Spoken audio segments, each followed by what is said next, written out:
On va maintenant accueillir Virginie Chal et Stéphane Friou pour Santé à Lyon, des enjeux de santé dans les territoires de Saint-Étienne et de Lyon entre prévention et pollution. Et oui, vous pouvez les applaudir également.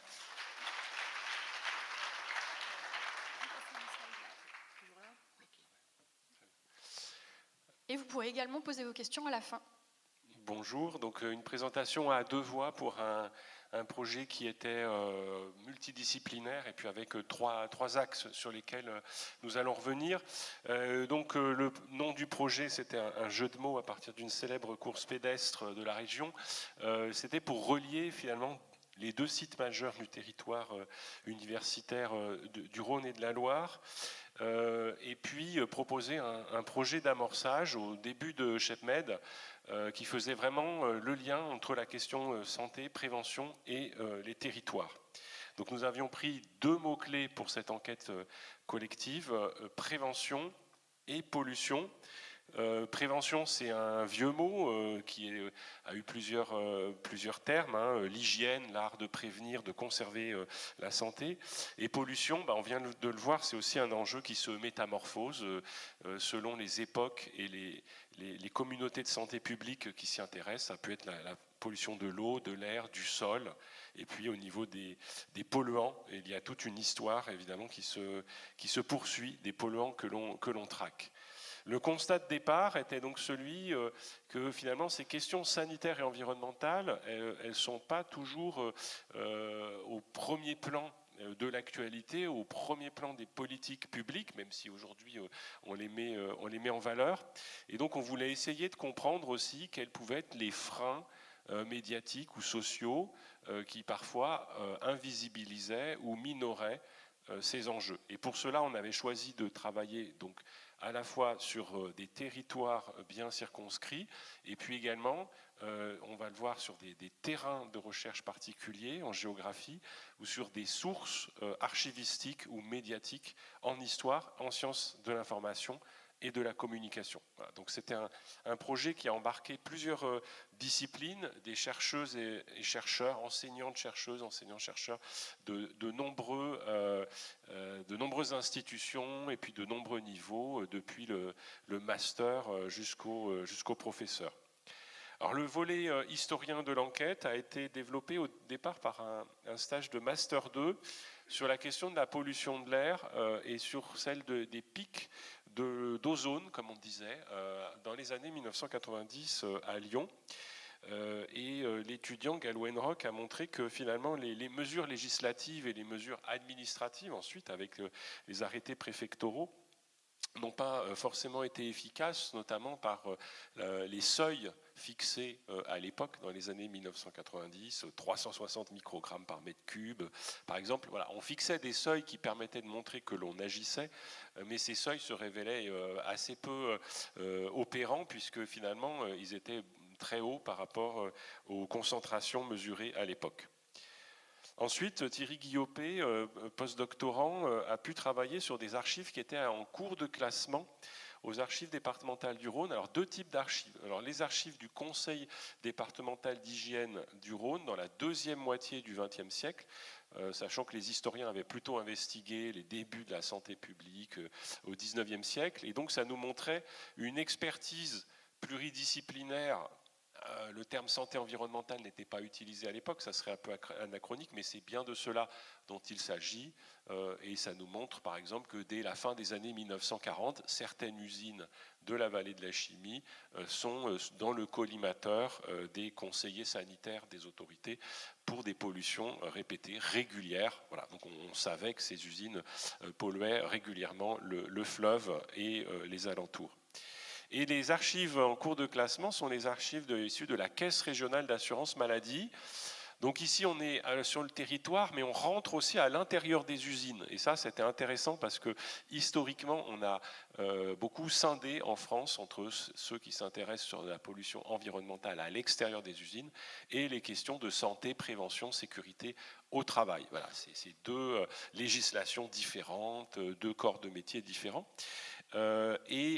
Ces archives, elles nous ont montré alors, des organigrammes compliqués et dans le temps imparti, Thierry a plutôt pu investiguer la question des comités techniques régionaux sur la chimie, sur le BTP, et des commissions de prévention qui montrent que dès l'après-Deuxième Guerre mondiale, à partir de 1947, on va s'intéresser à la façon dont les entreprises mettent en œuvre des stratégies pour éviter qu'il y ait trop d'accidents ou de maladies reconnues au tableau des maladies professionnelles.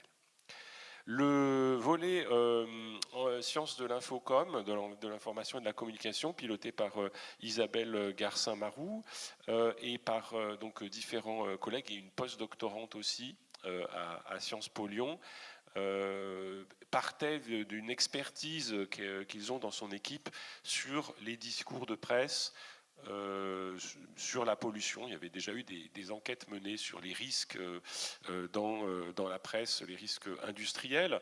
Et donc ici, on est parti d'une enquête qui croisait presse locale et presse nationale pour étudier la représentation et les discours en matière de santé environnementale, et l'enquête était un petit peu décalée dans le temps puisque les historiens étaient chargés de mettre en lumière des mots-clés qui pouvaient être ensuite cherchés, carottés, disent nos collègues, dans les archives.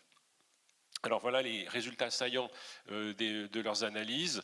En fait, on voit qu'il y a un choix médiatique qui ne correspond pas forcément à ceux que les scientifiques, eux, examinent, à part récemment, dans quelques controverses, les questions de santé au travail sont souvent peu mises en évidence, et c'est plutôt la question de ce qui est immédiatement sensible qui va apparaître.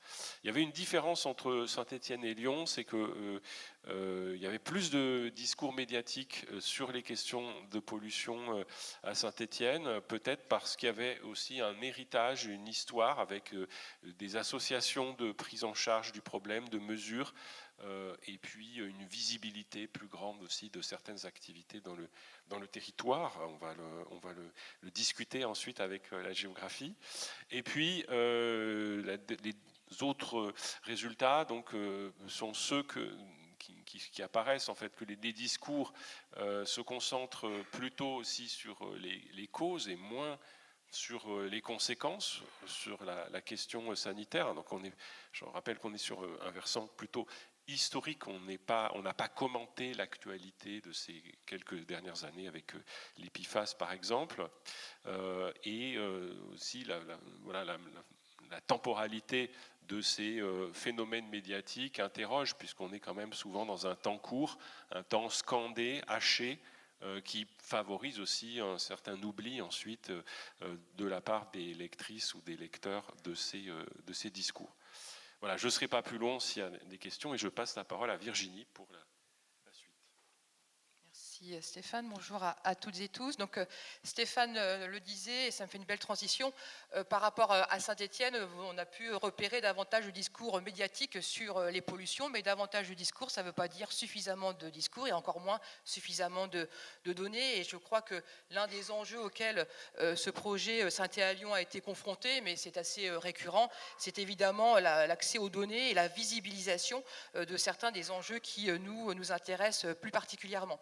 Et donc pour ce projet, on s'est notamment fixé parmi tous nos objectifs scientifiques, notamment celui de réfléchir à comment on peut visibiliser certaines pollutions, et autrement, les visibiliser autrement que par des méthodes qui sont déjà très éprouvées. Je pense aux mesures biologiques, je pense aux mesures écotoxicologiques.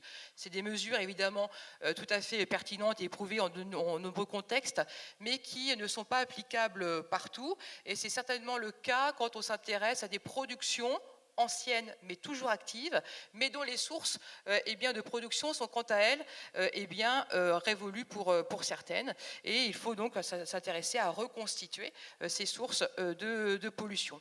Et c'est en ça qu'on est arrivé notamment à Saint-Étienne. Et évidemment, quand on arrive à Saint-Étienne, il y a différentes pollutions qui nous intéressent, mais celles qui nous ont intéressés plus particulièrement, ce sont celles qui ont été générées par les activités minières, puisqu'on est là sur des activités qui ont pendant plusieurs décennies particulièrement structuré le territoire, et qui aujourd'hui encore participent à la façon dont ce territoire est représenté et géré, et aussi participent à un certain nombre de risques qui, pour la santé notamment des populations qui y vivent. Et donc, parmi ce que l'on a pu faire grâce à ce projet, à ce financement ChebMed, ça a été d'essayer de reconstruire, de visibiliser ces pollutions liées aux anciennes activités minières. Alors, on s'est confronté évidemment donc, à des données qui existent, mais qui sont éparses, qui sont désagrégées et qui sont évidemment incomplètes. Et donc, l'un des premières actions entreprises a été celle de reconstituer, c'est de constituer une base de données, alors qui n'est pas exhaustive évidemment, mais qui soit la plus complète possible pour essayer de vraiment identifier quels ont été d'abord les lieux d'extraction du charbon en l'occurrence, et donc les lieux d'émission de pollution.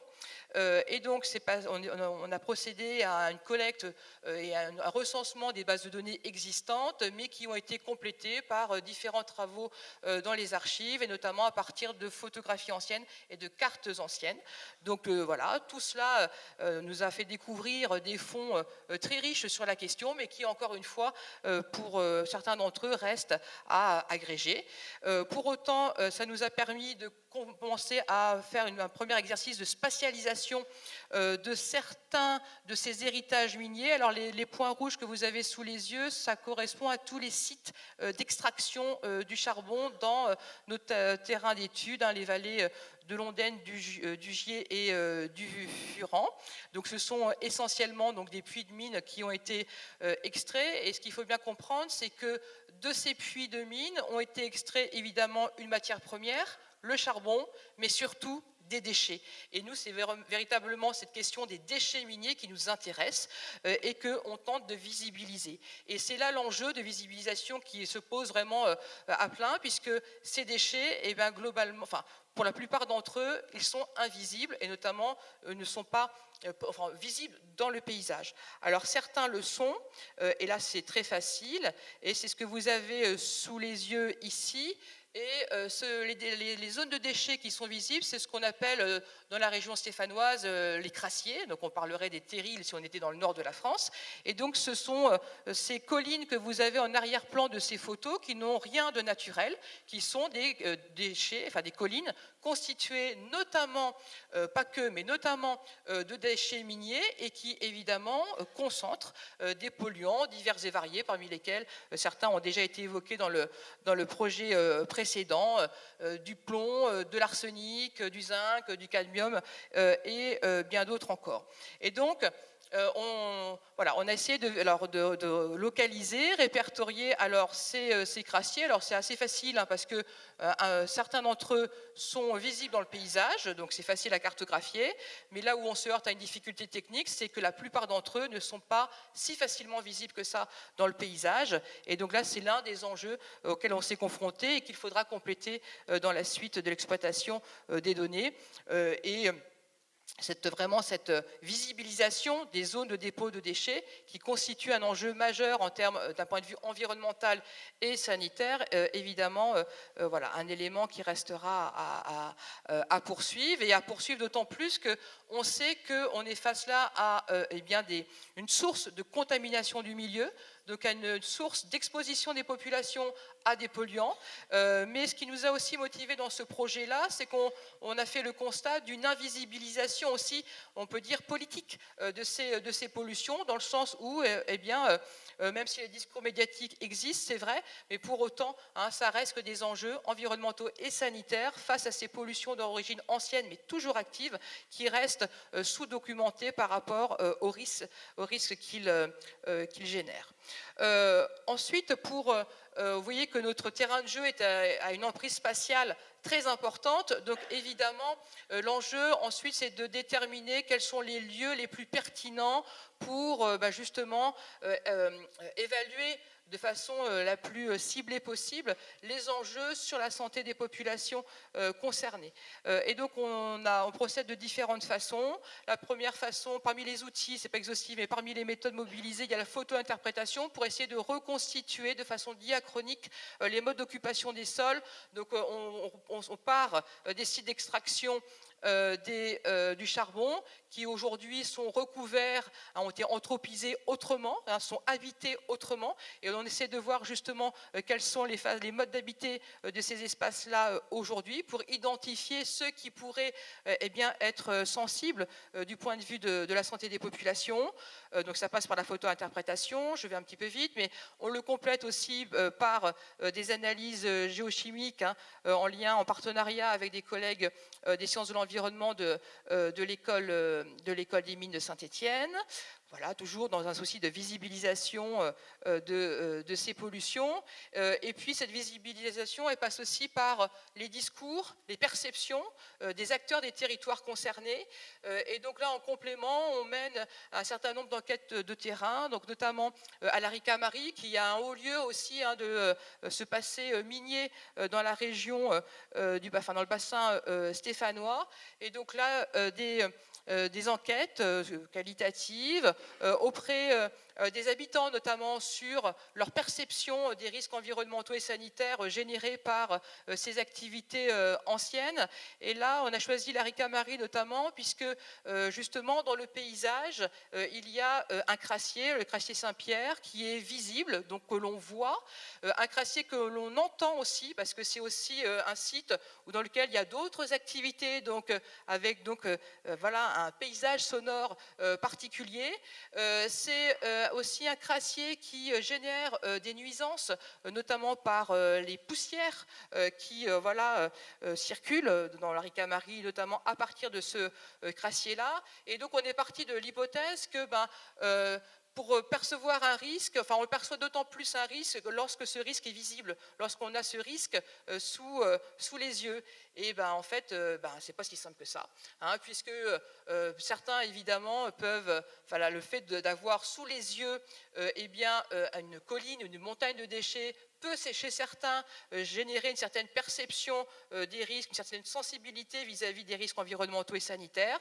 Mais pour d'autres, c'est pas si simple, c'est pas forcément le cas, parce que c'est aussi lié à l'attachement au territoire, à la patrimonialisation de cette mémoire des activités minières, et qui, ça crée vraiment un attachement au lieu, un attachement au paysage et à ces héritages qui est plutôt de nature à minimiser des risques. Donc ça, c'est plutôt du point de vue des habitants.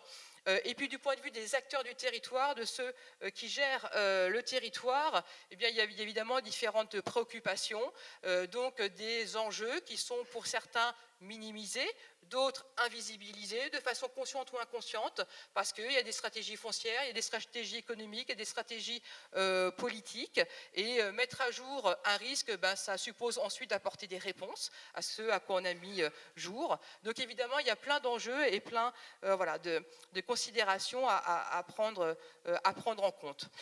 Donc voilà, et donc je pense qu'on est arrivé au terme des 10 minutes.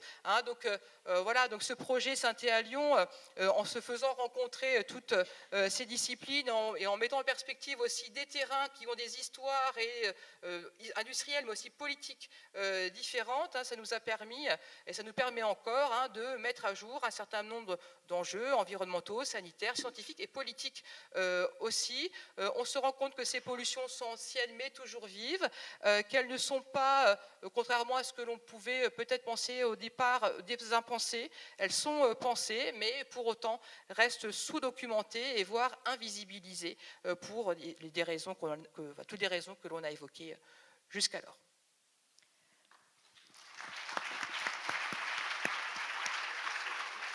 On va avoir le temps pour une seule question, parce qu'on est déjà, un peu en retard. Est-ce que quelqu'un a une question ? Ah, on en a une là, au plein milieu. Ouais. Merci. Bonjour, merci beaucoup. J'aurais une seule question, effectivement, par rapport à votre conclusion, j'allais dire « et après ». C'est-à-dire qu'on voit effectivement toutes les conséquences, notamment sanitaires et environnementales, qu'on connaissait, j'allais dire, de façon globale. Mais est-ce que l'idée, c'est de faire un travail de prévention auprès de la population ? Merci. Alors, on n'en est pas là, mais voilà, le premier objectif, c'était vraiment de visibiliser et de donner à voir ces pollutions anciennes. Idéalement, il faudrait que ce soit la prochaine étape. Mais avant ça, évidemment, il y a encore tout un travail à faire avec notamment les acteurs politiques, les acteurs du territoire. Et là, voilà, ça nécessite un peu plus de temps, puisque vous imaginez bien les réticences auxquelles on peut se trouver confronté. Et il n'est pas aussi, il n'est pas question non plus d'avoir, je dirais, un effet anxiogène sur les populations qui sont exposées à ces pollutions. Et donc, ça suppose aussi d'avancer dans la caractérisation géochimique, dans la caractérisation biologique de ces pollutions, avant peut-être de passer à un volet prévention. Mais ce serait, voilà, dans quelques années peut-être. Merci beaucoup, vous pouvez les applaudir. Malheureusement, on n'a pas le temps pour plus de questions. Mais il y a la pause café juste après, donc vous pourrez leur poser toutes les questions que vous n'avez pas eu le temps de poser maintenant.